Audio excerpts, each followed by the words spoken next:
এই দেখুন বন্ধুরা কত বড় বেগুন নিয়ে এসছে। এই বেগুনটাকে বেগুনি করবো।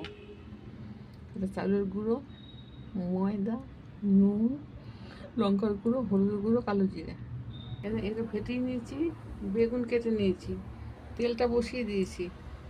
এই দেখুন বন্ধুরা আমার কিছু বেগুনি হয়ে গেছে আর কিছু বেগুনি উনুনে আছে, দেখাচ্ছি। একদম ঝটপট, কোনো ব্যাপারই না, এগুলো সঙ্গে সঙ্গে হয়ে যায়। এখন কত সেকেন্ডের ভিডিও নেবে জানি না।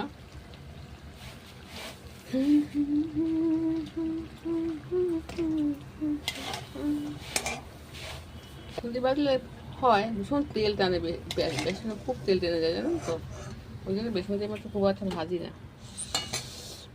দেখুন আমার বেগুনি খারাপ হয়েছে খুব একটা, খুব সুন্দর হয়েছে দেখতে। দেখুন মশমশা হয়েছে খেতে, খুব টেস্টি হয়েছে দেখুন।